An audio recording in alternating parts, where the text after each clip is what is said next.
I'm going to go back to a story, and the story is probably, there are similar stories across culture. So anyway, this is a Los Angeles story. So divinity said, hello, heaven on earth now. You get this experience. You go, Adam goes, yeah. Eve goes, yeah, wow, incredible. And so divinity then says, now you see that tree over there? That's the tree of knowledge. I wouldn't eat that stuff. You see that apple? I wouldn't eat it because you don't need it. You're already perfect. Well, maybe zillions of lifetime, Eve says to Adam, come on, we got to eat that because I think he's keeping a secret from us. And then along comes the so-called serpent part of it. Yeah. So finally, they eat it. And then Jesus, or not, sorry, I take that back. God comes along and in his long robe and you can hear him swishing. And then he said, he goes, there's a difference in vibration in this. And Adam says what? What does Adam say? Adam says, she made me do it. Oh, that's right. She made me do it. And that's the story of women. Abused, neglected, Scapegoated. but she made me do it. And so women end up, for example, with menopause, rage. That's rage. That's the kind of stuff that can be prevented. But that's rage. Menopause is rage? Yep. Thought I'd just throw that in, yeah, for good measure. Rage. Prevented by cleaning? Oh yeah, it could be worked on, but you know, it's better to work on it before than wait till towards the end. All of a sudden, it isn't quotes natural. It's not a natural state. I can't imagine God would create somebody and create you and say, I'm going to make you suffer. I can't imagine that.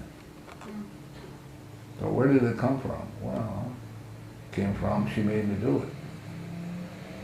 Well, but see now you're moving in a way. The question I would ask if I were a woman, what's going on in me that I can clean this thing up? As opposed to looking outside and say, why did you do that to me? And you should get your act together.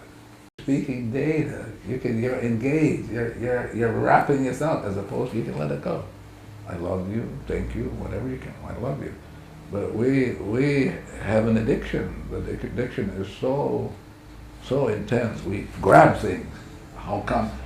Why? Why did they cut down that forest? Why are they doing that? Why is it that we can't get along? Why is it that we suffer when if we were friends, everybody would profit from this? Well, the why is it's old data playing and we're stuck in it. Yes. And if you grab it like the Greeks do, we're gonna analyze it like I was trained when I got a PhD at University of Iowa. You're gonna grab it and try to make sense of it. You can't. 11 million for which you are clueless. And so the idea is Jesus, Moses, all these great sages that come along to hello, let go.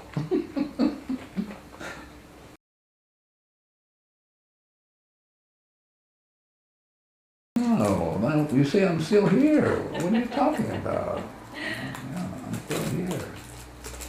If I had let that all go, I wouldn't be here. You wouldn't be here either.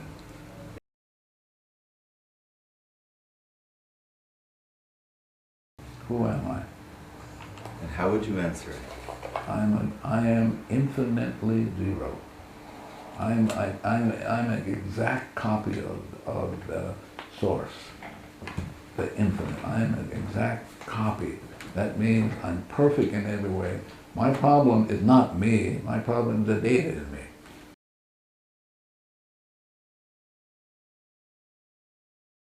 Yeah, of course. So God created you, and your rhythm is very different from hers. Your rhythm is different from the chair, of course. And you have a rhythm for which then you have a certain purpose for which only you can fulfill. And if you don't fulfill it, then we're all stuck. Yeah. But each of us, like Marvin and me, this chair, we've come we have been given the gift of this lifetime to take ourselves back. What Shakespeare says, to thine own self be true. And who are we? We are like an exact likeness of the divine, which is we're zero infinite. That's what, we're nothing. My mother used to say that to me when I used to go surfing and come home late. You're nothing, you're nothing. I go, and now I realize I am nothing. She was right all along. And that was a good thing, right? Always listen to your mother. I mean, she was vociferous about that. You're nothing. And finally, I'm 70, and I'm finally going, wow, my mother had that insight, and it took me 70 years to get it.